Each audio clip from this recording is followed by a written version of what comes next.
திருச்சிற்றம்பலம். நேசம் நிறைந்த உள்ளத்தால் நீளம் நிறைந்த மணிகண்டத்து ஈசனடியார் பெருமையினை எல்லா உயிரும் தொலையெடுத்து தேசம் உயதிரு தொண்ட தொகைமின் பணித்த திருவாளன் வாச மலர்மென் கழல் வணங்க வந்த பிறப்பை வணங்குவாம் தில்லைவால் அந்தனரை முதலாக சீர்படைத்த தொல்லையதாம் திருத்தொண்ட தொகையடியார் பதம் போற்றி ஒல்லையவர் புராணக்கதை உலகறிய விரித்துரைத்த செல்வமொழி குன்றத்தூர் செக்கிழார் அடி போற்றி. எல்லாம் வல்ல பெருமான் அருள் தரும் பன்னார் மொழி அமிட அமர்த்தின நாவுடையாருடைய திருவடிகளை வணங்கி எம்பெருமான் நம்பி ஆரூருடைய பொன்னார் திருவடிகளை மனமொழி மெய்களாலை வணங்கி எம்பெருமக்கள் நாயன்மாருடைய பொன்னார் திருவடிகளை எல்லாம் முக்கரணங்களாலே வணங்கி உரையாசிரியர் சிவகமணி ஐயாவுடைய திருவடிகளை வணங்கி அடியனுடைய ஞானாசிரியர் பிறந்தகையார் விஜயமல சொக்கழங்க ஐயாவுடைய திருவடிகளை நீல நினைந்து அடியார் பெருமக்களுடைய திருவடிகளை எல்லாம் வணங்கி அமைகின்றேன். அன்பார்ந்த சிவனைய செல்வர்களே, இன்று ஆடி மாதம் திருவாதிரை நட்சத்திரம் எம்பெருமான் கூற்றுவ நாயனார் குருபூசை திருநாள். அன்பர் பெருமக்களே, எம்பெருமான் கூற்றுவ நாயனாருடைய திருச்சரிதத்தை தெய்வ சேக்கிழார் அடிகள் நமக்கு 8 பாடல்களிலே நமக்கு அருளி இருக்கிறார்கள். எம்பெருமான் கூற்றுவ நாயனார் கலந்தை என்று சொல்லக்கூடிய திருப்பதியில் அவதரித்த பெருமகனார். திருத்துறைப்பூண்டிக்கு அருகிலே இருக்கக்கூடிய கலந்தை என்று சொல்லக்கூடிய அந்த பதியிலே வாழ்ந்த பெருமகனார். அவர் பெருமானது திருநாமத்தை நாள்தோறும் ஓதியும் அடியார் பெருமக்களுடைய திருவடிகளை பணிந்தும் அவர் தொண்டு செய்து வந்த ஒரு அரசர். அவர் மணிமுடி சூட்டி கொடுக்கும்படியாக தில்லைவாழ் அந்தணர்களை வேண்டுகின்ற பொழுது அவர்கள் சோழ மன்னர்களை தவிர வேறு யாருக்கும் முடிசூட்ட முடியாது என்று சொல்ல அவர் பெருமானுடைய திருவடியவே அடியாக சூட்டி அந்த திருவடியவே முடியாக சூட்டி அரசாண்ட ஒரு பெருமகனார். அவருடைய திருச்சரிதத்தை நமக்கு திருத்தொண்ட தொகையிலே நம்பி ஆரூரர் அருளுகின்ற பொழுது ஆர்கொண்ட வேல்கூற்றன் கலந்தைக்கோன் அடியேன் என்று சொல்லி நமக்கு அருளுகின்றார். அதாவது கலந்தை பதியினுடைய முதல்வராக இருக்கக்கூடிய கூர்மையுடைய வேலை ஏந்திய கூற்றுவனாருக்கு கூற்றுவருக்கு அடியேனாவேன் என்று சொல்லி நமக்கு திருத்தொண்ட தொகையின் மூலமாக நமக்கு நம்பிகள் அருளுகின்றார். வகை நூல் என்று சொல்லக்கூடிய திருத்தொண்டர் திரு அந்தாதியில் நமக்கு நம்பியாண்டார் நம்பிகள் அருளுகின்ற பொழுது நாதன் திருவடியே முடியாக கவித்து நல்ல போதம் கருத்தில் பொறித்தமையாலது கை கொடுப்ப ஓதம் தழுவிய ஞாலமெல்லாம் ஒரு கோலின் வைத்தான் கோதை நெடுவேள் கலப்பாலனாகிய கூற்றுவனே என்று சொல்லி நாதன் திருவடியே முடியாக வைத்து தில்லை கூத்த பெருமானுடைய திருவடியவே முடியாக வைத்து அரசாண்ட ஒரு பெருமகனார். அவர் கலந்தைப்பதியை சார்ந்தவர் என்று சொல்லி நமக்கு அரச முடியாக சூட்டி கொண்டு பெருமானுடைய திருவடியை அந்த சிவன் ஞானத்தை தமது திருவுள்ளத்தில் பதிய வைத்தமையாலே அச்சிவஞானமே தமக்கு உற்ற துணையாக கொண்டு அந்த கடல் சூழ்ந்த நில உலகம் முழுவதும் தனது செங்கோலின் கீழ் அடங்கி வாழச் செய்தார் என்று சொல்லி நமக்கு இந்த திருத்தொண்டர் திரு அந்தாதியிலே நமக்கு அருளுகின்றார். போதம் கருத்தில் பொறித்தமை என்று சொல்லி இதிலே இந்த பாடலில் அருளுகின்றார். போதம் என்று சொல்லுவது நல்ல ஒரு ஞானம் என்று சொல்லுவது முக்கட்புனிதரை அறிந்து அனுபவிப்பது. இது நன்மை தருவதனால் நல்ல போதம் என்று சொல்லி சொல்லுகிறார். அதாவது இறைவனை அறிந்து அனுபவிக்கக்கூடியதே நல்ல ஞானம் என்று சொல்லி நமக்கு இந்த பாடலிலே அருளுகின்றார். இவர் பெருமான் கூத்த பெருமானுடைய திருவடியவே திருமுடியாக கொண்டு அரசாட்சி செய்த பெருமகனார். அதாவது அந்த காலத்திலே சேர சோழ பாண்டியர் என்று சொல்லக்கூடிய அந்த மன்னர்களுக்குத்தான் முடிசூட்டி அரசாண்ட ஒரு பெருமை உண்டு. இதே போல நமக்கு மூர்த்தி நாயனாரும் இறைவனுடைய அந்த திருவடியை வணங்கி திருநீரு கண்டிகை திருமுடி என்று சொல்லக்கூடிய இதையே மெய்ப்பொருளாக கொண்டு அவர் அரசாட்சி செய்து வந்தார் என்று சொல்லி நாம் அந்த நாயனாருடைய திருச்சரிதத்திலே நாம் அறிய முடிந்தது.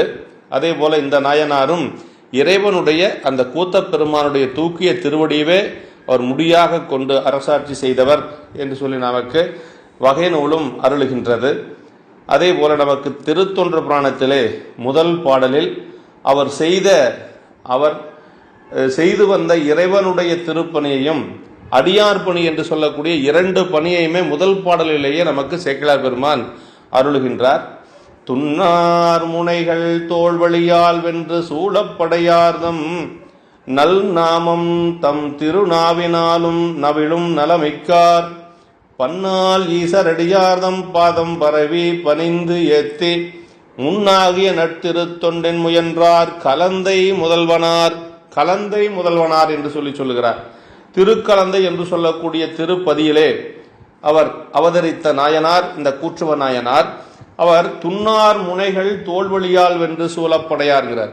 பெருமாள் பகைவர்கள் எதிர்த்து நின்ற போர்களில் தமது தோளின் வல்லமையாலை வெற்றி கொண்டு சூழப்படையை ஏந்திய பெருமானது நல்ல திருநாமத்தினை தமது நாவினாலே நாள்தோறும் சொல்லும் நன்மையில் மிகுந்தவர். எப்பொழுதும் அவர் பெருமானுடைய நாமமாக இருக்கக்கூடிய திரு ஐந்தெழுத்து ஆலை படுகரும்பின் நாமத்தான்கான் ஆலை படுகருங்க அன்னிப்பான் நாமத்தான்கான் என்று சொல்லி நமக்கு திருமுறைகள் சொல்லுவது போல இறைவனுடைய திருநாமமாக நாதன் நாமம் நமச்சிவாயவே என்று சொல்லி நமக்கு நம்முடைய காளிப்பிள்ளையார் சொல்லுவது போல இறைவனுடைய திருநாமமாக இருக்கக்கூடிய அந்த ஐந்தெழுத்தை எப்பொழுதும் தினசரி அவர் தன்னுடைய திருவாக்கின் மூலமாக அவர் தவறாது சொல்லிக் கொண்டு வந்தார் என்று சொல்லி நன்னாமம் தம் திருநாவினால் நாளும் நவிலும் நலமிக்கார். தினசரி அவர் திருவைந்தெழுத்தை ஓதிக்கொண்டே வந்தார். இது இறைவனை வழிபாடு செய்த நிலை. அடுத்து என்ன சொல்லுகிறார் என்று சொன்னால் பன்னால் ஈசரடியார்தம் பாதம் பரவி பணிந்து ஏத்தி முன்னாகிய நட்திருத்தொண்டின் முயன்றார் கலந்தை முதல்வனார். அதற்கடுத்து பல நாள்கள் இறைவரது அடியார்களுடைய பாதங்களை பணிந்து அப்படிங்கிறார். பன்னால் ஈசரடியார்தம் பாதம் பணிந்து அப்ப இறைவனுடைய திருவடியை வணங்கி அவர் திரு ஐந்தெழுத்தை சொல்லி இருக்கிறார். அதே போல அவன் அடியார்களையும் பல நாட்கள் அவர் தினசரி இறைவரது அடியாருடைய பாதங்களை பணிந்து துதித்து முதன்மையாக அந்த நல்ல திருத்தொண்டிலே முயன்றார் அப்படிங்கிறார். நல்ல திருத்தொண்டு அப்படின்னா அரண்பணியும் அடியார் பணியும், இதுதாங்க நல்ல திருத்தொண்டு, நற்திருத்தொண்டு அப்படிங்கிறார். அப்ப இறைவனை வணங்குவது இறைவனுடைய திருநாமத்தை சொல்லுவது, அதே போல அடியார் பெருமக்களை வணங்குவது அவர்களுக்கு தொண்டு செய்வது, இதுதான் நல்ல திருப்பணி. அடியார்தம் பாதம் பணிந்தேத்தி அடியவர்களை வணங்கி வழிபட்டு அமுதூட்டுதல் முதலாயன, இது பல சரிதங்களை நாம சிந்திச்சிருக்கிறோம். இளையான்குடி மாற நாயனார் சரிதத்துல, அதே போல குலச்சிறை நாயனார் சரிதத்துல, இப்படி பல சரிதங்கள்ல அது அதனுடைய சிறப்பு என்னங்கிறதே நமக்கு பெரிய புராணத்துல பல இடங்கள்ல சொல்லியிருக்கிறோம் இல்லைங்களா. அதாவது மண்ணினில் பிறந்தார் பெரும் பயன் மதிசூடு மன்னலார் அடியார்தமை அமுது செய்வித்தல் கண்ணினால் அவனில் விழா பொழிவு கண்டார்கள் என்று சொல்லி அந்த இரண்டு தொண்டனுடைய சிறப்பை நமக்கு சேக்கிழார் பெருமான் தொடர்ந்து சொல்லிக்கொண்டே வருகிறார். ஏன் என்று சொன்னால் நமக்கு மனதிலே அது பதிய வேண்டும். வழிபாடு என்று சொன்னால் இறைவன் வழிபாடு மட்டும் அல்ல, அவன் அடியார் வழிபாடும் சேர்ந்துதான் நம்மளுடைய பெருமானை வழிபாடு செய்யக்கூடிய வழிபாடு எங்கு நிறைவாகிறது என்று சொன்னால் அது இறைவனை வழிபாடு செய்த அந்த வழிபாடு நிறைவாகக்கூடிய இடம் அடியார் வழிபாடு. அதனாலதான் திருத்தொண்டர்கள் வழிபாடு, 63 வழிபாடும் பரமாச்சாரியார் வழிபாடும் நமக்கு ரொம்ப ரொம்ப ரொம்ப ரொம்ப முக்கியமானது. அதனாலதான் இந்த தொடர்ந்து எல்லா சரிதங்களிலுமே சேக்கிழார் பெருமான் தொடர்ந்து குறிப்பிட்டு கொண்டு வருகிறார். வேத உள்ளுரையாவன விரிவுணல் வேணிநாதர் தம்மையும் அவன் அடியாரையும் நயந்து பாதார்ச்சனை புரிவதும் பணிவதும் என்றே காதலால் அவை இரண்டுமே கருத்துடையார். அதனால ஞான சாத்திரங்கள்ல நமக்கு சிவஞான போதமாக இருந்தாலும் சரி, சிவஞான சித்தியாராக இருந்தாலும் சரி, அதே போல நமக்கு நம்முடைய திருவருட்பயன், சிவப்பிரகாசம் போன்ற பல நூல்களில் முடிந்த பயனாக வைத்து போற்றப்படுவது ஞான சாத்திரங்களிலே 12வது சூத்திரம் என்று சொல்லக்கூடிய அந்த சீவன் முக்தர்களை பற்றியதுதான். அதுதான் முடிந்த முடிவு, அதுதான், அதற்கு மேல ஒரு பயன் இல்லை. அது திருவைந்தெழுத்தை சொல்லக்கூடிய நாவை கூட சேக்கிழார் பெருமான் அடை கொடுத்து சொல்றார். திருநாவில் அப்படிங்கிறார் பாருங்க. நல் நாமம் தம் திருநாவில் நாளும் நவிலும் நலமிக்கார். அஞ்செழுத்த சொல்லக்கூடிய நா திருநா என்று சொல்லுகிறார். அதுக்கு அடைமொழி கொடுத்து சொல்லுகிறார். சிவனது நல்ல நாம நவில பெறும் பேரு பற்றி திருநா, அந்த நாவிற்கு கூட இறைவனுடைய ஐந்தெழுத்தை சொல்லக்கூடிய நா கூட அந்த அடைமொழி கொடுத்து சொல்லுகிறார் தெய்வ சேக்கிழார் பெருமான். அத என்ன சொல்றாரு? புழுவாய் பிறக்கினும் புண்ணியா உன்னடி என் மனத்தே வலுவாதிருக்க வரம் தர வேண்டும் வையகத்தே திருவாய் பொழிய சிவாய நம என்று நீரணிந்து தருவாய் சிவகதினி பாதிரி புலியூர் அரணே திருவாய் பொழிய சிவாய நம என்று நீரணிந்தேன் தருவாய் சிவகதினி பாதிரி புலியூர் அரணே என்று சொல்லுகிறார். திருநீர் அணுகின்ற பொழுது வெறுமனே எடுத்து பூசக்கூடாது. சிவாய நம நமச்சிவாய என்று சொல்லி இறைவனுடைய திருவைந்தலத்தை சொல்லித்தான் நாம திருநீர் அணியணும். குன்றுடையான் திருநீர் அஞ்சலத்தை ஓதி கொடுத்தார் என்று சொல்லி நமக்கு நாவுக்கரசு பெருமானுடைய புராணத்துல சொல்றார் சேக்கிழார் பெருமான். அம்மா திலகவதி அம்மா எப்படி திருநீர் கொடுத்தாங்க என்று சொன்னால், குன்றுடையான் திருநீற்றை அஞ்சலத்து ஓதி கொடுத்தார், திருவைந்தலத்தை ஓதி கொடுத்தாங்க. இவரும் எப்படி வாங்கினார்னா, திருவாளன் திருநீர் திலகவதியார் அளிப்ப பெருவாழ்வு வந்ததன பெருந்தகையார் பணிந்தேத்தி அப்படி உருவார அணிந்து கொண்டார். அப்படி உடம்பு புறம் பூசிட்டாராம். அப்ப எப்படி திருநீர் கொடுக்கணும், அடியார்களுக்கு திருநீர் கொடுக்கின்ற பொழுது சிவாய நம நமச்சிவாய என்று சொல்லி கொடுக்கணும். வாங்கி அனுப்பியவர்களும் அதை அஞ்செழுத்தை சொல்லித்தான் திருநீற்றை அணிய வேண்டும் என்று சொல்லி நமக்கு திருமுறைகள் சொல்லுகிறது. இப்படி அந்த திருவைந்தலத்தை சொல்லக்கூடிய நா என்னன்னா திருநா என்று சொல்லுகிறார். அறந்தை தீர்க்கும் அடியவர் மேனிமேல் நிறந்த நீற்றொழியால் நிறை தூய்மையால் புறந்த அஞ்செழுத்து ஓசை பொழிதலாகிறார். அப்படி ஐந்தெழுத்தை அவர்கள் அந்த அடியார் பெருமக்கள் மனதுக்குள்ளே உச்சரித்து கொண்டே இருந்தார்கள் என்று சொல்லுகிறார். அவ்வளவு சிறப்புடையது திருவைந்தெழுத்து. ஆதி மந்திரம் அஞ்செழுத்து ஓதுவார் நோக்கில் மாதிரத்தினும் மற்ற மந்திர விதிவருமே அப்படின்னா, திருவைந்தெழுத்து அந்த மந்திரத்தை சொல்லக்கூடிய இடத்துல இன்னொரு மந்திரம் எதுவும் வேலை செய்யாது. சமணர்களை வென்றது ஞானசம்பந்த பெருமானுடைய மடத்தில் இருந்த அடியார் பெருமக்கள் சமணர்களுடைய சூழ்ச்சியை வென்றது திருவைந்தெழுத்தை சொல்லித்தான். அதனால திருவைந்தெழுத்து உயர்ந்த நாமம் என்று சொல்லி நமக்கு பல திருமுறைகள் மூலமாக நாம் அறிய முடிகிறது. எப்படி ஒரு நாள் சொன்னா போதுமா, நாளும் சொன்னார் அப்படிங்கிறார். நாளும் அப்படிங்கிறார். நாளும் நவிலும் நலம் மிக்கார் இதெல்லாம் சரி சொல்லணும். திருவைந்தெழுத்தை பிறவி பிணிக்கு மருந்தாதலின் நல் நாமங்கிறார். வாயின் வைக்கும் அளவின் மருந்தாகி, வாயின் வைக்கும் அளவின் மருந்தாகி என்று சொல்லி நமக்கு திருமுறைகள் சொல்லுகிறது. துஞ்சிருள் காலை மாலை தொடர்ச்சியை மறந்திராதே அஞ்செழுத்து ஓதினாலும் அரண்பணி கண்பதாகும் வஞ்சனை பால் சோறாக்கி வழக்கில்ல அமணர் தந்த நஞ்சமுது ஆக்கிவித்தான் அணிப்பள்ளி அடிகளாரே. நம்முடைய நாவுக்கரசு பெருமானுக்கு சமணர்கள் நஞ்சு கலந்த பால் சோற்றை கொடுத்தார்கள். உண்டார், அது அமிர்தமாக மாறியது. எப்படி மாறியது என்று சொல்லுகின்ற பொழுது அவரே தன்னுடைய தேவாரத்திலே சொல்லுகிறார் நாவுக்கரசு பெருமான். துஞ்சொருள் காலை மாலை தொடர்ச்சியை மறந்திராதே அஞ்செழுத்து ஓதினாலும் அரண்பணி கண்பதாகும் வஞ்சனை பால் சோறாக்கி வழக்கில் அமனர் தந்த நஞ்சமுதாக்கி வைத்தான் அணிப்பள்ளி அடிகளாரேங்கிற. அப்ப துஞ்சொருள் காலை மாலைங்கிறார். இரவு காலை மாலை அப்படி தொடர்ச்சியா அஞ்சலத்தை சொல்லிக்கொண்டே இருந்தாராம். அப்படியே அந்த நஞ்சு ஆனது அமிர்தமாக மாற்றியது பெருமான் அப்படின்னு சொல்றார். நனிப்பள்ளி பெருமான் என்று சொல்லி நமக்கு தேவாரத்திலே சொல்லுகிறார். அருளின் வழியால் அரசொதுங்க அவனை எல்லாம் அடிப்படுப்பார் பொருளின் முடிவும் காண்பறிய வகையால் பொலிவித்து இகழ் சிறக்க மருளும் களிரூபாய் புறவே மனைத்தேர் படைஞர் முதன் மாற்றார் வெருளும் கருவி நான்கும் நிறை வீரச் செருக்கின் மேலானார். அருளின் வழியால் சிவன் திருவருட்கருணையின் வல்லமையினாலே இவர் படைகள் செலுத்தி போரிலே வென்றது எப்படி என்று சொன்னால் அருளின் வழியாலே, பெருமானுடைய திருவருட்கருணையினாலே, திருவருள் துணை கொண்டு அதனுடைய வல்லமையினாலே அரசர்களும் அஞ்சி ஒதுங்கி கீழ்ப்படும்படி நிலம் முழுவதும் தம் ஆட்சியின் கீழ் வரும்படி செய்வாராகிறார்.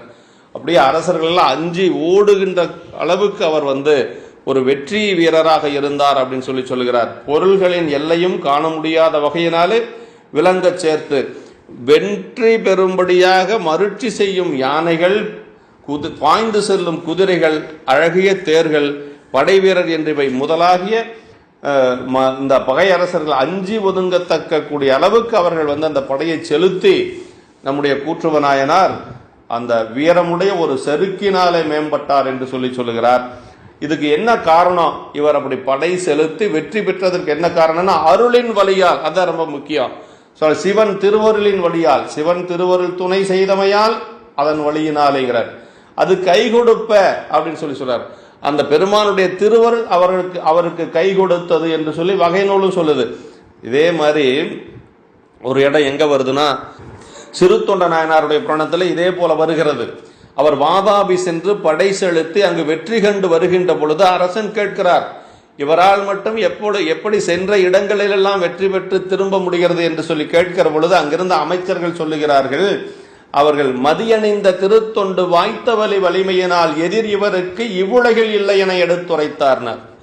இவர் மதியணிந்தார் திருத்தொண்டு, பெருமானுக்கு தொண்டு செய்யக்கூடிய ஒரு அடியார் என்கின்ற காரணத்தினாலே இவரை எதிர்த்து வலிமையோடு போர் செய்யக்கூடிய அரசர் இந்த உலகத்தில் யாரும் இல்லை என்று சொல்லி சிறுத்தொண்ட நாயனாரிடத்திலே, அவருடைய படை தளபதியாக இருக்கிறார் இவர், அந்த அமைச்சர்கள் அரசனிடத்திலே சொல்லுவார்கள். அப்படி சொல்லிய உடனே அவர் என்ன செய்தார் அப்படின்னா, தம்பிரான் திருத்தொண்டர் எனக் கேட்டதார் வேந்தன் உம்பர்பிரான் அடியாரை உணராதே கெட்டொழிந்தேன் என்று சொல்லி, பெருமானுடைய அடியார் என்று தெரியாது நான் இவ்வளவு காலம் அவரை என்னுடைய அடிமையாக என்னுடைய படை தளபதியாக வைத்திருந்தேனே, நீங்கள் சென்று இனிமேல் சிவப்பணி செய்யுங்கள் என்று சொல்லி அவருக்கு விடை கொடுத்து அனுப்பினார் என்று சொல்லி நமக்கு அந்த சரிதத்திலே நமக்கு தெய்வ சேக்கிழார் பெருமான் அருளுகின்றார். அதே போல நம்முடைய மனுநீதி சோழருடைய சரிதத்தில் ஒரு அரசன் எப்படி இருக்க வேண்டும் என்பதை நமக்கு அழகாக சொல்லுகிறார். மாநிலம் காவலாவான் மண்ணுயிர் காக்கும் காலை தானதனுக்கு உயிர் தன்னால் தன் பரிசனத்தால் ஊனமிகு பகைதரத்தால் கல்வரால் உயிர்தம்மால் ஆனபயம் ஐந்தும் தீர்த்து அரங்காப்பான் அல்லனோ அப்படிங்கிறார். ஒரு அரசன் எப்படி இந்த நாட்டை ஆட்சி செய்ய வேண்டும் என்று சொல்லி அமைச்சர் சேக்கிழார் பெருமான் அறிவுறுத்துகிறார். அதுதான் சிறப்பு. ஒரு மாநிலத்தை ஆட்சி செய்யக்கூடிய அரசன் 5 வகையான பயங்களை காத்து மக்களை அரசாட்சி செய்ய வேண்டும். தன்னால் தன் பரிசனத்தால்கிற தன் மூலமாக மக்களுக்கு இடையூறு வரும், அதை நீக்க வேண்டும். தன்னுடைய சொந்த பந்தங்களால் பரிசனத்தாலே இடையூறு வரும் மக்களுக்கு அதை நீக்கி காக்க வேண்டும். தன்னால் தன் பரிசனத ஊனமிகு பகைத்திறத்தால் வேற்று நாட்டவர்கள் பகையெடுத்து வருகின்ற பொழுது வரக்கூடிய துன்பத்தை நீக்க வேண்டும்.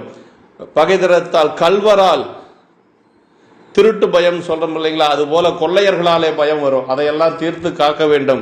உயிர்களால் யானை சிங்கம் புலி போன்ற மிருகங்களாலே வரக்கூடிய துன்பத்தையும் நீக்க வேண்டும் என்று சொல்லி நமக்கு மனுநீதி சோழருடைய சரிதத்திலே திருவாரூர் நகர சிறப்பிலே தெய்வ சேக்கிழார் பெருமான் ஒரு அரசன் எப்படி இருக்க வேண்டும், என்ன இலக்கணம் வேண்டும் என்று சொல்லி 5 கடமைகளை சொல்லுகிறார். அதே போல இந்த அமைச்சர் ஒரு படை தளபதி, இவர் இறைவனுடைய திருவருளினாலே அந்த படைகளை எல்லாம் வென்றார் என்று சொல்லி சிறுத்தொண்ட நாயனார் புராணத்திலே சொல்லுகிறார். ஏனென்று சொன்னால் அரசன் எப்படி இருக்க வேண்டும், படை தளபதி எப்படி இருக்க வேண்டும், ஒரு அமைச்சன் எப்படி இருக்க வேண்டும் என்று சொல்லி அது எல்லாத்துக்கும் இலக்கணம் சொல்லி கொடுத்தவர் நம்முடைய குன்றத்தூர் கோமகனார் தெய்வ சேக்கிழார் பெருமான். வீரச்செருக்கு அப்படிங்கிறார். வீரத்தினால் உண்டாக இருமாப்பு பெருமிதம், இது தள்ளத்தக்க குற்றங்கள் ஒன்றாகிய குணமன்று. இது வீரத்தின் மூலமாக வரக்கூடிய ஒரு செருக்கு. நமக்கு அடியார்களுக்கும் ஒரு இருமாப்பு உண்டுன்னு சொல்லி நமக்கு சொல்றாரு யாரு, அப்பர் சாமிகள். இருமாந்திருப்பெண்களோ ஈசன் பல்கணத்து எண்ணப்பட்டு சிறுமான் நேந்திதன் சேவடி கீழ் சென்றங்க இருமாந்திரு. பெருமானுடைய அடித்தொண்டர் பெருமானுடைய திருவடியில் இருக்கிறங்கிற ஒரு இருமாப்பு அப்படிங்கிறார். அதான் இருமாந்திருப்பெண்களோ அடியார்கள் அப்படிங்கிறது ஒரு இருமாப்பு. அது அடியார்கள்ட்ட காட்டக்கூடாது. நம்ம அடியார்கள்ட்ட எப்பொழுதும் பணிவாக தான் இருக்கணும். எவ்வளவு பெரிய அடியாராக இருந்தாலும் நாம் அடியார்கள் என்று வருகின்ற பொழுது திருநீற்றையும் கண்டிகையும் பார்க்கின்ற பொழுது அந்த இருமாப்பு இருக்கக்கூடாது. அடக்கம்தான் மேலோங்கி இருக்கணும். ஆனா ஒரு இருமாப்பு உலகியலை நினைக்கின்ற பொழுது அந்த இருமாப்பு வேணும் நமக்கு. நான் பெருமானுடைய அடியார் அப்படிங்கிற இருமாப்பு வேணும். ஆனா அடியார்களை பார்க்கின்ற பொழுது இருமாப்பு இருக்கக்கூடாது, பணிவு தான் இருக்கணும். அப்படிதான் நமக்கு புராணங்கள், நமக்கு பெரிய புராணம் நமக்கு நெறிப்படுத்துகிறது. இந்த பாடலிலே போருக்கு செல்லுகின்ற பொழுது எந்த மலரை அணிந்து கொண்டு செல்வார்கள், வெற்றியோடு திரும்பி வருகின்ற பொழுது எந்த மலரை மாலையாக சுட்டி கொண்டு வந்தார்கள் அப்படிங்கிறத சொல்றார். இதெல்லாமே ஒரு நம்முடைய பெரிய புராணத்தில் இல்லாத ஒரு செய்தியே இல்லை. போருக்கு செல்லுகின்ற பொழுது தும்பை மலர் அணிந்து கொண்டு செல்லுவார்களாம். வெற்றியோடு திரும்பி வருகின்ற பொழுது வாகை மலர் சூடிக்கொண்டு வருவார்கள். வெற்றி வாகைன்னு சொல்றோம் இல்லைங்களா, அதெல்லாம் இந்த பாடலை வச்சு சொல்லியிருக்கிறார். வென்றி வினையின் மேய்க்கூற வேந்தர் முனைகள் பழமுறுக்கி சென்று தும்பை துறை முடித்தும் செருவில் வாகை திறம் கெழுமி மன்றன் மாலை மிளைந்தவர்தம் வளநாடு எல்லாம் கவர்ந்து முடி ஒன்றும் மொழிய அரசர் திருவெல்லாம் உடையரானார். அப்படி வெற்றி பெறும் செயலில் மேன்மேலும் பெருகும்படி வேந்தர்களுடன் பொறுகின்ற அந்த போர்கள் பலவற்றிலும் முடுகி மேற்சென்று அவர் என்ன சொல்றார், அந்த புறப்பொருள் இலக்கணம் என்று சொல்லக்கூடிய அந்த புறநானூற்றிலே சொல்லுவது போல தும்பை பூ சூடும் துறையின் போர் தொழில்களை முடித்தும் அந்த போர்களில் வெற்றி பெற்றபின் வாகை மாலையின் வகையில் எழுகின்ற மனமுடைய மாலை சூடியும் அந்த வேந்தர்களது வளநாடுகளை எல்லாம் கை கொண்டும் அரசர்க்குரிய முடியொன்று நீங்களாக ஏனைய அரசர்க்குரிய செல்வங்கள் எல்லாவற்றையும் அப்படின்னா உடையரானார்கள். அப்படின்னா இவர் முடிசூட்டக்கூடிய மரபிலே வந்த அரசர் அல்ல. ஏனென்று சொன்னால் முடி அரசர்கள் என்று சொல்லுவது நம்முடைய தமிழகத்திலே சேர சோழ பாண்டியர்கள் மட்டும்தான். அதிலே தில்லைவாழ் அந்தணர்கள் யாருக்கு முடிசூட்டுவார்கள் என்று சொன்னால் பாரம்பரியமாக அவர்கள் முடிசூட்டுவது சோழ மன்னர்களுக்கு மட்டுமே. அதுதான் நமக்கு தொடர்ந்து நம்ம சரிதத்தில் அப்படிதான் வருகின்றது. இந்த சரிதத்துக்கு இந்த செய்தி தொடர்புடையதா இருக்கிறதுனால சேக்கிழார் பெருமான் சொல்றார், முடி மட்டும் சூடல, அரசர்க்குரிய முடி ஒன்று நீங்களாக ஏனைய அரசர்க்குரிய செல்வங்கள் எல்லாவற்றையும் உடையரானார். எப்பொழுதும் அந்த ஒரு மரபை மீறாம இருக்கும் நம்முடைய புராணம். அதனாலதான் இந்த இடத்துல அதை சொல்றார். இந்த பாடல்ல தொல்காப்பிய சொற்பொருள்களை ஆண்டு ஆசிரியர் இதன் தன்மை போதரக்கூடிய தமிழ் நயம் காண்க அப்படிங்கிறார். இத்துறைகள் தும்பை அரப முதலாக தானை மரம், யானை மரம், குதிரை மரம், தேர்மரம் உள்ளிட்ட 24 என்று சொல்லி இதை தொல்காப்பிய சொற்பொருளை ஆண்டு அதன்படி இந்த பாடல் அமைய பெற்றிருக்கிறது என்று சொல்லி சிவகுமணி அவர்கள் உரை குறிப்பிலே கூறியிருக்கிறார்கள். இப்போ அடுத்து வரக்கூடிய பாடல்கள்ல இப்ப வெற்றி பெற்று வெற்றியோடு திரும்பி வந்த கூற்றுவ நாயனார் தனக்கு அரச முடி சூட்டி கொள்ளுவதற்காக அவர் தில்லைவாழ் அந்தணர்களிடத்திலே செல்லுகின்றார். தில்லைவாழ் அந்தணர்கள் சோழ மன்னர்களை தவிர வேறு யாருக்கும் அரச முடி சூட்ட மாட்டார்கள். அதனால அவர்கள் அரசருக்கு பயந்து அவர்கள் ஒரே ஒரு அந்தணரை மட்டும் அங்கே அமர்த்தி விட்டு பூசைகள் செய்வதற்கும் அந்த மணிமுடியை பாரம்பரியமாக சோழருடைய மணிமுடியை பாதுகாத்தும் வைப்பதற்காக அவர்கள் ஒரே ஒருவரை மட்டும் விட்டு சென்று இவர்கள் எல்லோரும் மலைநாடு சென்று விடுகிறார்கள் என்று சொல்லுகிறார். அதான் அடுத்து வரக்கூடிய பாடல். மல்லல் ஞாலம் புறக்கின்றார் மணிமா மவுளி புனைவதற்கு தில்லைவாழ் அந்தனர் தம்மை வேண்ட அவரும் செம்பியதம் தொல்லை நீடும் குளமுதலோர் கன்றி சூட்டோ முடியென்று நல்காராகி சேரலந்தன் மலைநாடனைய நன்னுவார். பாருங்க, அதாவது செழுமையுடன் இந்த நில உலகத்தை காக்கின்றவராக இருக்கக்கூடிய நம்முடைய நாயனார் நவமணிகளையுடைய பெரிய மகுடத்தை சூட்டுவதற்காக தில்லைவாழ் அந்தணர்களை வேண்ட அவர் போய் அதிகாரத்தோடவெல்லாம் கேட்கல, வேண்டித்தான் கேட்கிறார். அந்த நவமணியோடு இருக்கக்கூடிய அந்த சோழர்களுக்கு சூட்டக்கூடிய அந்த வெற்றி மணிமகுடத்தை தனக்கு சூட்ட வேண்டும் என்று சொல்லி அவர் கேட்கிறார். அவர்கள் சோழர்களது தொன்று தொற்று வரும் குளம் முதல்வர்களுக்கு அல்லாமல் பிறருக்கு முடிசூட்ட மாட்டோம் என்று முடியினை சூட்டாரை. பாருங்க, அவர்கள் அந்த தில்லைவாழ் அந்தணர்கள் அவ்வளவு உரைப்பாக இருந்திருக்கிறார்கள். அரசனே சென்று கேட்டாலும் கூட பாரம்பரியமாக அது சோழர்களுக்காக இருக்கக்கூடிய மணிமுடி, நவரத்தினங்கள் பறித்த மணிமுடி, அதை வேறு யாருக்கும் சூட்ட மாட்டோம் என்று சொல்லி அவர்கள் மறுத்து விடுகிறார்கள். சோழ மன்னரது மலைநாட்டினை சேர நன்னுவார்களாகி அவர்கள் சேரர் ஆட்சி செய்து கொண்டிருக்கக்கூடிய அந்த மலைநாடு என்று சொல்லக்கூடிய இப்ப இருக்கக்கூடிய கேரள மாநிலத்துக்கு எல்லோரும் சென்று விடுகிறார்கள். எப்பொழுதுமே சோழ மன்னருடைய அந்த மணிமுடியானது அந்த தில்லையில் இருக்கக்கூடிய அந்த பேரம்பலம் என்று சொல்லக்கூடிய அந்த பண்டாரத்திலே சேமமாக அம்பலவானரது அருட்காவலில் தில்லைவாழ் அந்தணர்கள் வசமாக வைக்கப்பட்டிருந்தது என்றும் அந்த அரசர் முடிசூட்டு கொள்ளும் காலத்தில் அவர்கள் பால் வைத்து முடிசூட்ட பெற்று அவர்கள் முடிசூட்டுகின்ற பொழுது முடிசூட்டி கொண்டு மீண்டும் அந்த முடியை கொண்டு நவமணியாக இருக்கக்கூடிய அந்த முடியை கொண்டு அந்த பேரம்பலத்திலே வைத்துவிட்டு சென்று விடுவார்கள். அது தில்லைவாழ் அந்தணர்களுக்கும் சோழ மன்னர்களுக்கும் அந்த நெருங்கிய ஒரு தொடர்பு இருந்தது. அவர்களும் வேறு யாருக்கும் முடிசூட்ட மாட்டார்கள் என்று சொல்லுகிறார். இதே மாதிரி நமக்கு வாதவூரடிகளுடைய புராணத்தில் கூட புத்தர்களை வாதிலே வெல்லுகின்ற பொழுது சோழ மன்னனும் அங்கு வந்திருந்தான் என்று சொல்லி நமக்கு வரலாற்று செய்திகள் நமக்கு சொல்லுகிறது. அப்ப சோழ மன்னர்கள் அந்த தில்லைவாழ் அந்தணர்களிடத்திலும் மிகுந்த ஒரு நெருக்கத்தோடு இருந்து கொண்டிருந்திருக்கிறார்கள். அவர்கள் சோழர்கள் முடிசூட்டு கொள்ளக்கூடிய மரபுடைய பதிகள் 5 பதிகள் சண்டீஸ்வர நாயனார் புராணத்தில் அதை பற்றி சொல்லப்பட்டிருக்கிறது. அந்த 5 பதிகள் என்னென்னா, சோழர்களுக்கு அரச முடி சூட்டக்கூடிய பதிகள் காவிரி பூம்பட்டினம், திரு ஆரூர், உறையூர், கருவூர், சேஞ்சலூர் என்று சொல்லக்கூடிய இந்த 5 பதிகள் தான் சோழர்களுக்கு முடிசூட்டக்கூடிய பதிகளாக அந்த காலத்திலே வைத்து போற்றியிருக்கிறார்கள்.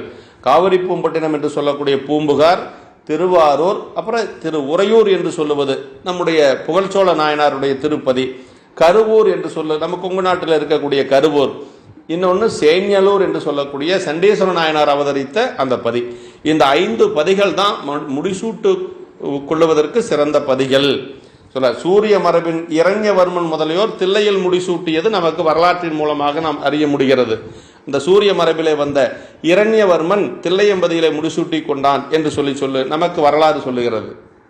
சேக்கிழார் பெருமான் எப்படின்னா, சோழர்குல முதல்வராகி பேரம்பலமும் தில்லை எல்லையும் பொன்னின் மயமாக்கிய அனபாய சோழர், அந்த அனபாய சோழருடைய அமைச்சுரிமை பூண்ட ஆசிரியர் பெருமகனார் நம்முடைய சேக்கிழார் பெருமான் அந்த அனபாயருடைய அந்த அமைச்சரவையிலே தலைமை அமைச்சராக பணியேற்று பணி செய்ததனால அந்த மரபு வழக்குகளை எல்லாம் நன்கு உணர்ந்தவர். அதனால அதனை ஈண்டு செம்பியர்தம் அந்த சோழர்களை தவிர வேறு யாருக்கும் முடிசூட்ட மாட்டார்கள் என்று சொல்லி அவர்கள் நம்முடைய புராணத்திலே மிக அந்த மரபு மாறாது அதை எடுத்துக்கொண்டு செல்லுகிற பாங்கு மிக அருமையானது என்று சொல்லுகிறார். அவர்கள் ஏன் அந்த சேர நாட்டுக்கு சென்றார்கள் என்று சொன்னால், அரசருடைய கருத்துக்கு மாறாக நாம் செய்து விட்டோம், ஏதாவது ஒரு துன்பம் வருமோ என்று சொல்லி அவர்கள் அந்த பயத்தின் காரணமாக அங்கிருந்து அஞ்சி சேர நாட்டுக்கு சென்று விடுகிறார்கள். அவர் பணிமாத்தான் கேட்கிறார், செம்பியர்தம் தொல்லை நீடும் குலமுதல்வோர் கன்றி சூட்டோ முடி என்று சொல்லி அவர்கள் சொல்லி விடுகிறார்கள். அடுத்த திருப்பாடல், ஒருமை உரிமை தில்லை அந்தணர்கள் தம்மில் ஒரு உடையை பெருமை முடியை அருமை புரி காவல் வேணும் படி இருத்தி இருமை மரபும் தூயவர் தாம் சேர நாட்டில் எய்திய பின் வறுமை உறவான் மனம் தளர்ந்து மன்றுளாடும் கணில் கலல் பணிவார். இப்ப ஒருமையுடைய உரிமை பூண்ட தில்லைவாழ் அந்தணர்கள், அவர்கள் ஒருமையுடைய அடிமை பூண்ட அதாவது பெருமானுடைய திருவடிக்கே அவர்கள் ஓர் உரிமையாவது ஒரே நற்சார்பில் செல்லும் ஒழுக்கம் அவர்கள் எப்பொழுதும் அந்த அவர்களுக்கு வாழ் முதல் பொருளாக அவர்கள் வைத்து வழிபாடு செய்தது தில்லை கூத்த பெருமானை மட்டுமே. அதாவது ஒருமை உரிமை என்று சொல்லுகிறார்கள். அந்த உரிமையாவது முடியை பேணி சூட்டி வழி காக்கும் உரிமை. சோழர் ஒரு மரபுக்கே முடிசூட்டும் உரிமை என்று சொல்லி அவர்கள் தன்னுடைய அந்த கடமையிலிருந்து கொஞ்சம் கூட வலுவாது இருந்தவர்கள் அந்த தில்லைவாழ் அந்தணர்கள். அப்படி அந்த காவல் புரியும்படி அவர்கள் என்ன செஞ்சாங்கன்னா, தில்லைவாழ் அந்தணர்கள் தங்களுக்குள் ஒரு குடியனை பெருமை கொண்ட அந்த மகுடத்தினை அருமையாக காவல் புரியும்படி தங்கி இங்கு இருக்கும்படி வைத்து அவர்கள் எல்லோரும் விட்டு போட்டு ஓடல. இறைவனுக்கு பூசை செய்வதற்கு, இறைவனுக்கு அகம்படி தொண்டு செய்வதற்கும், அந்த மணிமுடியை காவல் காப்பதற்கும் ஒரு குடியை மட்டும் அங்கே விட்டு இவர்கள் எல்லோரும் சென்று விடுகிறார்கள்.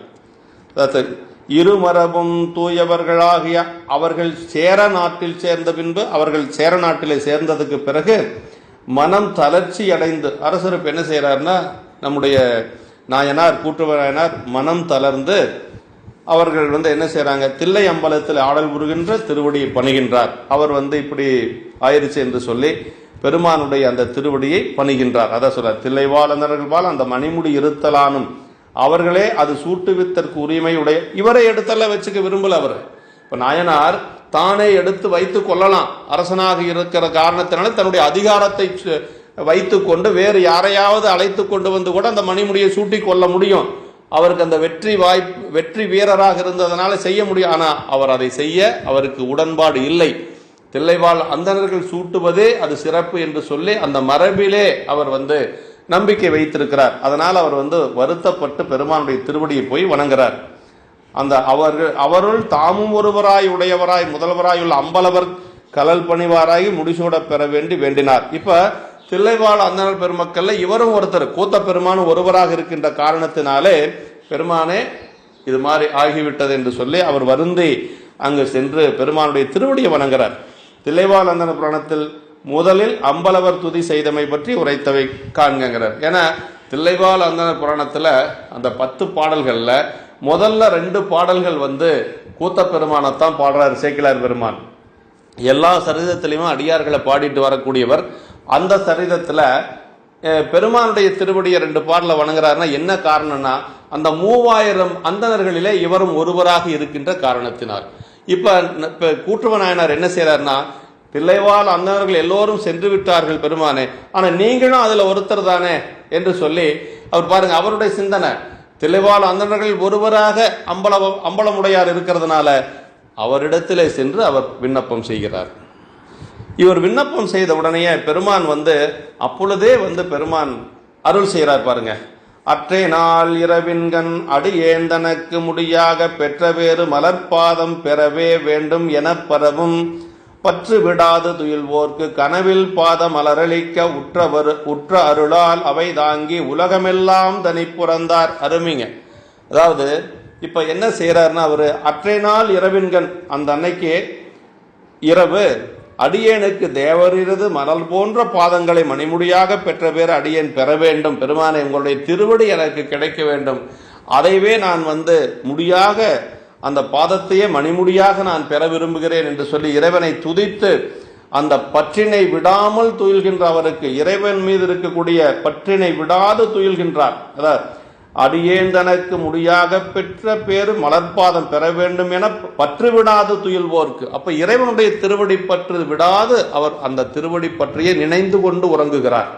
அதான் சொல்றார், பற்றுக பற்றற்றான் பற்றினை பற்றுகை பற்று விடற்கு என்று சொல்லி, பற்றுக பற்றற்றான் பற்றினை. அப்படி அப்ப பற்றில்லாத பெருமானுடைய திருவடியை பற்றி துயில்கின்ற பொழுது கூட இறைவனுடைய திருவடியை பற்றி கொண்டு துயில்கிறார். நம்ம இரவு உறங்குகின்ற பொழுதும் பெருமானை அவனுடைய திருவைந்தலத்தை சொல்லி அவனை நினைந்து கொண்டுதான் நாம உறங்கணும். இரவாடும் பெருமானை என் மனத்தே வைத்தேனே என்று சொல்லி நமக்கு அப்பர் சாமிகள் பாடுறார். அதே போல இப்ப இவர் அவர்கள் முடிசூட்டவில்லை என்ற காரணத்தினாலே அவர்களில் ஒருவராக இருக்கக்கூடிய கூத்த பெருமானுடைய திருவடியை வணங்குறார். இதே சேரமான் பெருமான் நாயனார் சுந்தரருடைய திருவடியை மணிமுடியாக வைத்து அவர் ஆட்சி செய்தார். சுந்தரமூர்த்தி சாமிகள் சேரநாடு செல்லுகின்ற பொழுது சேரமான் பெருமான் நாயனார், நீங்கள் அரசராக இருங்கள், நான் உங்களுக்கு கீழ் இருந்து பணி செய்கிறேன் சொன்னார். ஆனா சுந்தரமூர்த்தி சாமிகள் திருவாரூர் பெருமானுடைய நினைவிலே அவர் அங்கு நின்றதனாலே ஆரூர் பெருமான் திருவடியை வணங்க வேண்டும் என்று சொல்லி மறுத்து அவர் விடுகிறார். அப்ப அவர் என்ன சொல்றாருன்னா, சேரமான் பெருமான் நாயனார், பாரோடு விசும்பாட்சி எனக்குனது பாதமலர் அப்படிங்கிறார். பாருங்க, இங்க கூற்றுவ நாயனார் கூத்த பெருமானுடைய திருவடியவே பாதமலராக சூட்டி வழிபாடு செய்ய அரசாட்சி செய்ய போறாரு.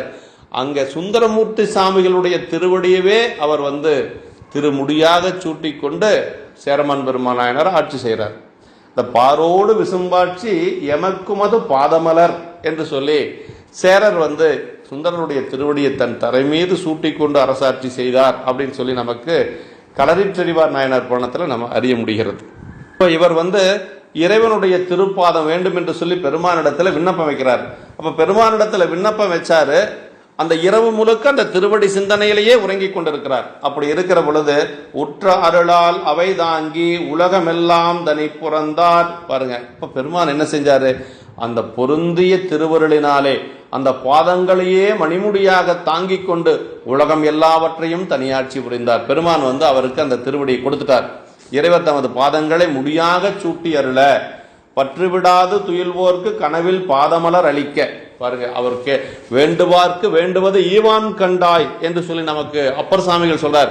அவர் திருவடி வேண்டும். அவர் பெரிய வெற்றி வீரராக இருந்து பொன்னும் பொருளும் அவர் சேர்த்திருந்தாலும் பெருமானுடைய திருவடி வேண்டும் என்று சொல்லி அவர் பெருமானிடத்தில் விண்ணப்பம் வைத்ததனால பெருமான் அந்த திருவடியை கொடுத்தாரு. அந்த திருவடியை தன்னுடைய சிரத்தின் மீது சூட்டி கொண்டு அவர் இந்த அதைவே மணிமுடியாக தாங்கிக் கொண்டு இந்த உலகம் எல்லாவற்றையும் தனியாட்சி செய்து வந்தார் என்று சொல்லுகிறார்.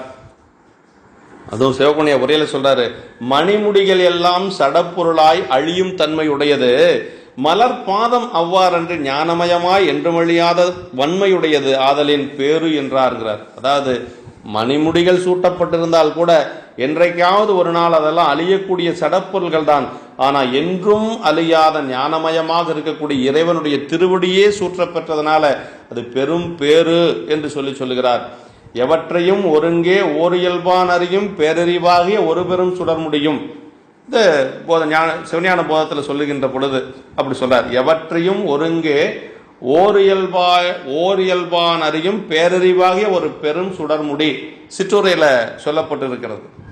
பாதமே முடியாக பெற்ற உமது பாதம் என்னும் ஞானமயமாகிய திருவடியன்கள் எனது முடியானது தாடலை போல் அடங்கி நிற்க என்று சொல்லி சொல்றார். அப்ப பெருமானுடைய திருவடி ஆன்மாக்களுடைய தலைமுடி, இது ரெண்டும் சேர்ந்திருக்கு. அதாவது தாள் கூட்டல் தலை என்று சொல்லுவது. தாள் என்று சொல்லுவது இறைவனுடைய திருவடி, தலை என்று சொல்லுவது ஆன்மாக்கள் அந்த திருவடியிலே அப்படியே அடிமையாக இருப்பது என்று சொல்லுகிறார்.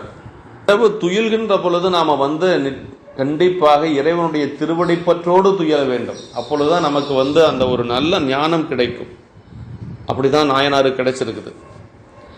அம்பொன்னிடும் அம்பலத்துளார் ஆறா அமுத திருநடம் செய் தம்பிரானார் புவியின் மகிழ் கோயில் எல்லாம் தனித்தனியே இம்பர் ஞாலம் கலிகோரை எய்தும் பெரும் பூசனை இயற்றி உம்பர் மகிழ அரசலைத்தே உமையால் கணவன் அடி சேர்ந்தார். உமையால் கணவன் பெருமானுடைய திருவடி பேரடைந்த திருப்பாடல் இது. அம்பொன்னிடும் அம்பலத்துள் ஆறா அமுத திருநடம் செய், அழகிய அந்த பொன்னாலி என்ற அந்த அம்பலத்தில் ஆறா அமுதாக இருக்கக்கூடிய நடனத்தை செய்கின்ற பெருமானார் இந்த நில உலகத்தில் மகிழ்ந்து வீற்றிருக்கின்ற கோயில்கள் எல்லா கோயில்களிலும் தனித்தனியாக இந்த உலகத்து உயிர்கள் இன்பமடையும் படி பொருந்துகின்ற பூசணைகளை எல்லாம் செய்து அவர் ஆலயங்களுக்கெல்லாம் நிறைய பூசணைகள் செய்கின்றார், நிறைய நிபந்தங்கள் செய்கின்றார். அதே போல தேவர்கள் மகிழும்படி அரசாட்சி செய்து தேவர்கள் எல்லாம் மகிழக்கூடிய அளவில் அரசாட்சினா தேவர்கள் எப்ப மகிழ்வாங்க? நிறைய வேள்விகள் செய்து வேள்வியின் மூலமாக அவி கொடுக்கின்ற பொழுது தேவர்கள் மகிழ்வார்கள். அப்ப தேவர்களும் மகிழக்கூடிய அளவுக்கு அவர் நிறைய வேள்விகள் எல்லாம் நடத்தி அரசாட்சி செய்து வருகிறார். அப்படி உமைபாகராகிய சிவபெருமான் திருவடியை சேர்ந்தார். அப்படி அந்த பணி செய்து கொண்டிருந்து கடைசியில் இந்த நட்சத்திரத்தை இன்றைய அந்த திருநாளிலே இறைவனுடைய திருவடி பேரு அடையப்பெற்றார். அதுதான் இந்த ஆடி திருவாதிரை என்று சொல்லக்கூடிய இந்த திருநாள் அப்படின்னு சொல்றார். அம்பொன்னிடும் அம்பலம்ங்கிறார். அப்ப முழுதும் வானுலகத்துள்ள தேவர்கள் தூய செம்பொன்னினால் அப்படின்னா அது அம்பொன்னிடி அம்பலம், பொன்னினாலே வேயப்பட்ட அந்த திருவம்பலம் என்று சொல்லுகின்றார். ஆறா அமுத திருநடம், தெவிட்டாத குறைவுபடாத அமுதம் போன்ற திருநடனம்ங்கிறார். அப்படின்னா அமுதம் போன்ற திருநடனம்னா இந்த திருநடனத்தை ஒரு முறை தரிசித்தா போதும் நமக்கு மரணம் தவிர்ப்பது. அப்படின்னா நமக்கு மீண்டும் பிறப்பு இல்லை. அதான் கூத்தப்பெருமானுடைய திருவடியை தரிசிக்க முக்தி என்று சொல்லுவது. பிறக்க முக்தி திருவாரூர், இறக்க முக்தி காசின்னு சொல்லுவாங்க. அதே போல நினைக்க முக்தி அண்ணாமலைன்னு சொல்லுவாங்க.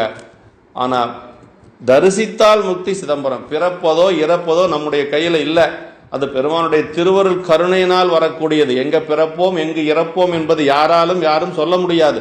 ஆனா தரிசிப்பது என்று சொல்லுவது எல்லாராலும் முடியும். கொஞ்சம் முயற்சி செய்து இறைவனுடைய திருவருள் கூட்டுவித்தால் போதும். அதான் அந்த தரிசிக்க முக்தி என்று சொல்லக்கூடிய கூத்தப்பெருமானுடைய அந்த திருநடம், அதான் மரணத்தை தவிர்ப்பது. ஆறா அமுத திருநடம் அப்படிங்கிறாரு சேக்கிழார் பெருமான். தேவர் அமுதம் சில காலம் நீடிக்க மரணமின்றி வைப்பினும் பிறவிக்கு ஏதுவானது, அதில் மரணத்துக்கு ஏதுவாவது திருநடனம் அவ்வாறன்றி என்றைக்கும் பிறவியில் மீளாத நிலையுடன் பேரின்பம் தருவது கூத்தப்பெருமானுடைய அந்த ஆறா அமுத திருநடம் என்று சொல்லுவது. அதனாலதான் எல்லா ஞானியர்களும் கடைசிய கூத்தப்பெருமானுடைய அந்த திருவடியவே மெய்ப்பொருளாக கருதி அவர்கள் வழிபாடு செய்து உய்வடைந்தார்கள். தம்பிரானார் அவரது திருவடியே முடியாக சூடியமையால் தமது பெருமான் அப்படின்னு சொல்லுகிறார். இறைவர் கோயில்களில் பூசை வலுவாது நிகழச் செய்தல் அரசரது கடமைகளில் ஒன்று. அதாவது அரசர்களுக்கு குடிகளை காப்பது ஒரு கடமை, சட்டப்படி அவர்கள் அந்த உலகத்தை நடத்தி செல்லுவது ஒரு கடமையாக இருந்தாலும் கோயில் பூசைகளை செய்வதும் ஒரு கடமை. அதான் சொல்ற, எங்குமாக இருந்தவர் பூசனைக்கு அங்கன் வேண்டும் நிபந்தம் ஆராய்ந்துள்ளான் துங்க ஆகமம் சொன்ன முறையுமையால் என்று சொல்லி நமக்கு மனுநீதி சோழருடைய புராணத்தில் வருது. எங்குமாக இருந்தவர் பூசனைக்கு அங்கன் வேண்டும் நிபந்தம் ஆராய்ந்துள்ளான் துங்க ஆகமம் சொன்ன முறையால், ஆகம முறைப்படி பூசைகள் செய்வதற்கு அனபாய சோழர் நிறைய நிபந்தங்கள் செய்தார் என்று சொல்லி நமக்கு பெரிய புராணம் சொல்லுது. மங்கையை பாகமாக உடையவர் மண்ணும் கோயில் எங்கனும் பூசை நீடு ஏழிசை பாடலாடல் பொங்கிய சிறப்பின் மல்க போற்றுதல் புரிந்து அப்படின்னு சொல்லுகிறார். அதே போல புற்றிடங்கொள் புனிதற்கு அமுதுபடி முதலா நீதி வளவன் முன் தான் வேண்டு நிபந்தம் பலவும் அரியணையின் மீது திகழ இருந்தமைத்தான் வேத ஆகமநூல் விதி விளங்க. ஆகம முறைப்படி சிவாலயங்கள் பூசைகள் நிகழ்வதற்கு அந்த காலத்தில் அரசர் பெருமக்கள் எல்லோரும் அதற்கு நிபந்தங்கள் செய்திருக்கிறார்கள் என்று சொல்லி, அப்ப சமய நம்பிக்கையுடையவர்கள் அரசராக இருந்திருக்கிறார்கள். சமய நம்பிக்கையுடையவர்கள் அரசராக இருந்த காரணத்தினால அந்த முறை வலுவாது அதை செய்து கொண்டு வந்திருக்கிறார்கள். அதுதான் காரணம். ஆகம முறைப்படி நிபந்தங்கள் செய்கின்றார்கள் என்று சொன்னால் சமய நம்பிக்கையுடைய பெருமக்கள் அரசராக இருந்திருக்கிறார்கள். அது அகில காரணர் தாழ்வணி வார்கள் தாம் அகில லோகமும் ஆளற்குரியர் அப்படிங்கிறார் சேக்கிழார் பெருமான். இந்த உலகத்தை ஆட்சி செய்வதற்கு தகுதியுடையவர்கள் யார் என்று சொன்னால் பெருமானுடைய திருவடி வணங்க பெற்றவர்கள் என்று சொல்லி நமக்கு திருக்கூட்ட சிறப்பு சொல்லுது. ஒவ்வொரு கோயிலுக்கும் அதற்கான திருவமுது முதலிய படித்தரங்கள் செய்வதற்கென்று ஒரு நிலங்களை ஒதுக்கி அதற்கான வரைமுறைகளை செய்து வந்திருக்கிறார்கள் நம்முடைய பழைய அரசர்கள். அதனாலதான் ஒவ்வொரு கோயிலுக்கும் பார்த்தீங்கன்னா ஆயிரக்கணக்கான ஏக்கர் நிலங்கள், இன்று 5 லட்சம் ஏக்கர் நிலங்கள் நமக்கு இன்னைக்கு தமிழகத்திலே கோயில் பூசணைகளுக்காக நம்ம பெரியவர்கள் கொடுத்திருக்கிறார்கள். நாம் அதையெல்லாம் காக்க தவறி இருக்கிறோம்ங்கிறதா உண்மை. கிட்டத்தட்ட 5 லட்சம் ஏக்கர் நமக்கு நம்முடைய ஆலய நிபந்தங்களுக்காக நம்முடைய பெரியவர்கள் கொடுத்திருக்கிறார்கள். அதைய காப்பாத்தினா போதும், புதுசா நாம ஒன்றும் சொத்து சேர்த்து வைக்கணுங்கிற அவசியம் இல்லை. உரையில் எழுதியிருக்கிறார், ஒரு கோயிலுக்காயின திருவமுது முதலியவற்றையே எல்லா கோயில் சாமிகளுக்கும் கைகாட்டும் கோயில் அதிகாரிகள் இதனை நோக்கி ஒழுகுவார்களாக என்று சொல்லி அறிவுறுத்தி இருக்கிறார் சிவக்குனி அவர்கள். இம்பர் ஞாலம் கலி சிறக்க பரார்த்த பூசை என்பர். இது பரார்த்த பூசை, ஆன்மார்த்த பூசை என்று சொல்லுவது நம்ம உள்ளுக்குள்ள இருக்கக்கூடிய பெருமானுக்கு பூசை செய்வது. பரார்த்த பூசை என்று சொல்லுவது ஆலய பூசை. கோயில் பூசைகள் உலகம் வாழ அரசரால் செய்யப்படுவன. இவை நன்கு செய்யப்படின் உலகம் கழித்து தலைத்து ஓங்கும். அதாவது பரார்த்த பூஜை என்று சொல்லுவது அவரவர்களுடைய ஆன்மாவில் இருக்கக்கூடிய பெருமானுக்கு அவர்கள் செய்வது. ஆனால் இந்த கோயில் பூசை, மன்னிக்கிற ஆன்மார்த்த பூசை என்று சொல்லுவது அவரவர்களுக்காக செய்து கொள்ளுவது. ஆனா பரார்த்த பூசை என்று சொல்லக்கூடிய இந்த கோயில் பூசை இந்த உலகம் நன்றாக இருக்கும் பொருட்டாக, இந்த உலக துன்பங்கள் நீங்கி இன்பம் அடையும் பொருட்டாக செய்யப்படுவது. அந்த பூசணைகள் ஒழுங்காக நடந்தாதான் நாடு நல்லா இருக்கும் அப்படின்னு சொல்லி திருமந்தர் சொல்லுது. ஆகம நூலாக இருக்கக்கூடிய திருமந்தர் சொல்லுது, முன்னவனார் கோயில் பூசைகள் முட்டிடின் மன்னவருக்கு தீங்குல வாரி வலங்குன்றும் கண்ணம் களவு மிகுந்திடும் காசினி என்று சொல்லி நாட்டுக்கும் அரசனுக்கும் கேடு வரும் என்று சிவ ஆகம ஆணை வழி அறுதியிட்டு திருமூலர் சொல்லுகிறார். ஏன் இன்னைக்கு இருக்கக்கூடிய துன்பத்துக்கெல்லாம் காரணம் அரசனுக்கு தீங்கு வருவது, நாட்டிலே பஞ்சம் வருவது, களவு வருவதற்கெல்லாம் காரணம் கோயில் பூசைகள் சரியாக நடக்காதது என்று சொல்லி நமக்கு திருமூலர் அந்த காலத்திலேயே சொல்லி வைத்திருக்கிறார். 2000 ஆண்டுகளுக்கு முன்பாகவே. இந்த முன்னவனார் கோயில் பூசைகள், முன்னவனார் என்று சொன்னால் சிவபெருமான், முன்னவனே முன்னின்றால் முடியாத பொருள் உளதோ என்று சேக்கிழார் பெருமான் சொல்லுவது போல, அப்ப பெருமானுடைய கோயில்களுக்கு பூசைகள் முட்டுப்படின் என்ன ஆகும்? மன்னவருக்கு முதல்ல மன்னனுக்கு தீங்கு வரும் என்று சொல்லுகிறார். அதே போல அடுத்தது மழை பெய்யாது வாரி வலம் குன்றும் என்று சொல்லுகிறார். அதே போல கண்ணம் களவு மிகுந்திடும்ங்கிறார். நிறைய திருட்டுக்கள் நடக்கும் இந்த உலகத்திலே என்று சொல்லி நாட்டுக்கு அரசனுக்கும் கேடு வரும் என்று சொல்லி நமக்கு திருமந்திரம் சொல்லுகிறது. அப்ப எந்த ஒரு பணிகள் நடந்தாலும் நடக்காத போனாலும் ஆலய பணிகள், ஆலய இறைவனுக்கு செய்யக்கூடிய நிவேதன பணிகள் சிறப்பாக நடந்து கொண்டே இருக்க வேண்டும். அதை எய்தும் பூசனை பெரும் பூசனை அப்படின்னு சொல்றார். உம்பர்மகில அரசழைத்து ஆனால் வழியான செங்கோலாக மலைக்கு காரணமாய் வானவர் பூசைக்கும் ஏதுவாதல் குறிப்பு. இறைவரது பூசையினால் உலகம் மகிழவும் அரசாட்சியினால் உம்பர் மகிழவும் அப்படின்னு சொல்றார். இப்போ பெருமானுக்கு பூசை செய்ய வேண்டும், நிபந்தங்கள் தவறாது செய்ய வேண்டும். அதை இந்த அரசர் செய்து கொண்டு வந்தார் அப்படின்னு சொல்லி இந்த பாடல் மூலமாக நமக்கு சொல்லுகிறார். காதல் பெருமை தொண்டின் நிலை கடல் சோல் வையம் காத்தலைத்து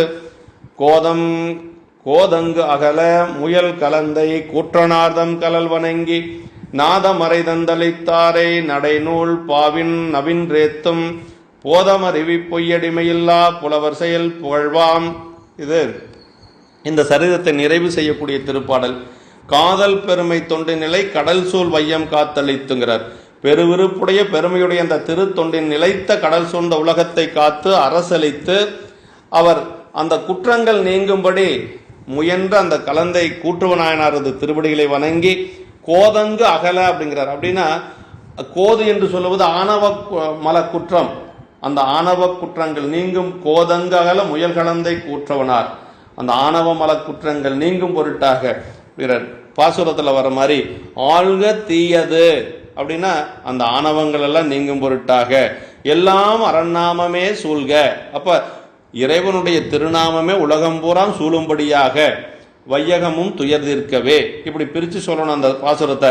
அப்போ உலகமெல்லாம் துன்பம் நீங்கும் பொருட்டாக இதை அவர் ஆட்சி செய்து வந்தார். அப்படிப்பட்ட அந்த கலந்தை கூற்றுவ நாயனாருடைய திருவழிகளை வணங்கி அடுத்து வரக்கூடிய பொய்யடிமை இல்லாத புலவர்களுடைய அந்த திருவருளை சொல்ல புகுகின்றேன் என்று சொல்லி தோற்றுவாய் செய்து நிறைவு செய்து காட்டுகிறார்.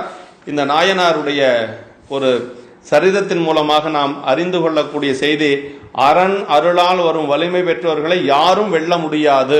இதற்கு உதாரணம் சிறு தொண்ட நாயனார் புராணத்திலே நம்ம சிந்திச்சிருக்கிறோம். அதே போல அரச முடியானது அதனை சூட்டுவதற்கு உரிமையுடையோர்பாலே சூட்டப்பெற வேண்டும். அரச முடி என்று சொல்லுவது தானே தூக்கி தன்னுடைய தலையில வைத்துக் கொள்வது அல்ல.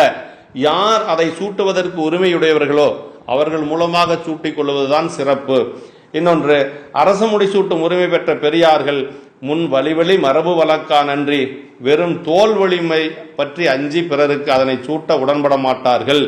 அதாவது மரபு வழியாக செய்யக்கூடிய ஒரு செயலை ஒருத்தருடைய ஒரு அதிகாரத்திற்கு பயந்து தில்லைவாழந்தவர்கள் ஒருபொழுதும் செய்ய மாட்டார்கள், அவர்கள் பெரியவர்கள் என்று சொல்லுகிறார். அன்பர்க்காகும் அரசமுடி அரண் திருவடி துணையாம். அன்பர்க்காக கூடிய அரசமுடி பெருமானுடைய திருவடி துணை. அரண் கோயில்களில் எங்கும் தனித்தனியே உலகு விளக்கம் பெறும் பூசனை முறை இயற்றுதல் அரசர்களுடைய முதல் கடமை என்று சொல்லுகிறார். அப்போ அரசர்களுடைய முதல் கடமை என்னன்னா, கோயில்களில் பூசனைகள் சிறந்து விளங்க செய்வது. நல்ல அரசாட்சியினால் வானோரும் மகிழ்வடைவர், தேவர்களும் மகிழ்ச்சி அடைவார்கள் என்று சொல்லுகிறார். இந்த சரித நிறைவிலே இப்படிப்பட்ட நாயனார் இறைவனுடைய திருவடி நீழலை அடைந்தது இன்றைய திருநாள் என்று சொல்லி, இந்த சருக்க நிறைவிலே சுந்தரமூர்த்தி சாமிகளுடைய துதியை இங்கே வைத்து போற்றுகின்றார். அந்த துதியிலே ஆரூரன் ஆரூரில் அம்மானுக்காலே என்று சொல்லி, நம்பி ஆரூரனாகிய நான் முதன் கூறிய நாயன்மாருக்கு ஆளாவது அன்றி திருவாரூரில் எழுந்தருளிய இறைவருக்கும் ஆளாயிருக்கிறேன். இது திருத்தொண்டத்தைகள் ஒவ்வொரு பாடலையும் நிறைவில் சொல்றார். ஆரூரன் ஆரூரில், அந்த சருக்கத்தில் இருக்கக்கூடிய அடியார்களுக்கெல்லாம் நான் அடிமையாக இருப்பது மட்டுமன்றி திருவாரூரில் எழுந்தருளிக்கு இருக்கக்கூடிய ஆரூர் பெருமானுக்கும் நான் ஆளாயினேன், அடியனாக இருக்கிறேன் என்று சொல்லுகிறார். அடுத்து இதில் இந்த பாடல்ல இந்த இதில் சுந்தரரை ஒவ்வொரு சருக்கம் நிறைவிலும் 10 பாடல்கள் 10 சருக்கத்தில் சொல்றார். திருமலை சருக்கத்திலையும் வெள்ளானை சருக்கத்திலையும் நமக்கு சொல்றதில்லை. அதுபோக 10 சருக்கத்தில் நமக்கு சேக்கிழார் பெருமான் சொல்றார். என்ன சொல்றாரு? ஒவ்வொரு பாடல்களை ஒவ்வொரு சருக்க நிறைவாகின்ற பொழுதும் ஒவ்வொரு பாடல் சேக்கிழார் பெருமான் நமக்கு சுந்தரருடைய அந்த பெருமைகளை சொல்லுகிறார். இந்த பாடல்ல ஒரு சிறப்பு என்னன்னு கேட்டா, அதாவது தேனும் குழலும் பிழைத்த திருமுலையால் புலவி தீர்க்க மதிதானும் பனையும் பகை தீர்க்கும் சடையார் தூது தரும் திருநாள் கூணும் குருடும் தீர்த்து ஏவல் கொள்வார் குழவு மலர்பாதம் யானும் பரவி தீர்க்கின்றேன் ஏழு பிறப்பின் முடங்குகோன். அதாவது தேனும் குழலும் பிழைத்த திருமுலையால் புலவி தீர்க்க அப்படிங்கிறார். தேனும் புல்லாங்குழலும் என்று இதை வென்ற இனிமையுடைய மொழிகளுடைய பறவையாரது அந்த ஊடலை தீர்ப்பதற்காக, பறவை நாச்சியாருடைய ஊடலை தீர்ப்பதற்காக திருவாரூரிலே மதியும் பாம்பும் பகை தீர்த்து வைத்திருக்கிடமாகிய சடையுடைய பெருமான் தூது தந்த திருநாளிலே, இறைவன் தூது சென்ற அந்த திருநாளிலே கூணனது கோணையும் குருடனது குருட்டு தன்மையினும் தீர்த்து பணிகொள்வாராகிய நம்பி ஆரூரது விளக்கமிக்க மலர் போன்ற பாதங்களை. அப்படின்னா இந்த செய்தி, அதாவது சுந்தரமூர்த்தி சாமிகளுடைய வரலாற்றிலே இந்த 10 பாடல்கள் நமக்கு சேக்கிழார் பெருமான் சொல்லுகிறார் ஒவ்வொரு சருக்க நிறைவில். அந்த மற்ற 9 பாடல்களுமே சரிதத்தில் இருக்கக்கூடிய நிகழ்ச்சியை தான் சொல்லியிருக்கிறார். அதாவது மலர்மிசை அயனும் மாலும் காணுதற்கு அறிய வல்லல் பலர்புகழ் வெண்ணை நல்லூர் ஆவண பழமை காட்டி உலகுய்ய ஆண்டு கொள்ள பெற்றவர் பாதம் முன்னி தலைமிசை வைத்து வாழும் தலைமைனம் தலைமையாகும் என்று சொல்லுவது இந்த பாடல்ல என்ன சொல்றன்னா, வெண்ணை நல்லூரிலே ஆட்கொண்டதை சொல்றார். வெண்ணை நல்லூர் பலர்புகழ் வெண்ணை நல்லூர் ஆவண பழமை காட்டிங்கிறார். இது தடுத்தாட்கொண்ட புராணம்.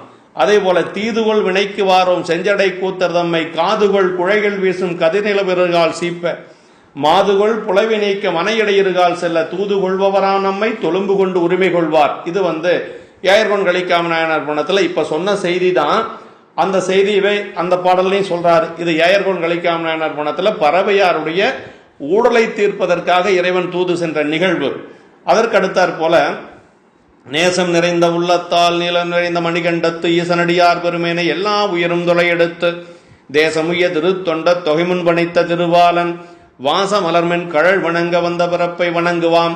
இது திருத்தொண்ட தொகை முன் பணித்த திருவாளன் என்று சொல்லுவதனால இதுவும் தடுத்தாட்கொண்ட புராணத்தினுடைய ஒரு செய்தியாக நமக்கு சேக்கிழார் பெருமான் பதிவு செய்திருக்கிறார்.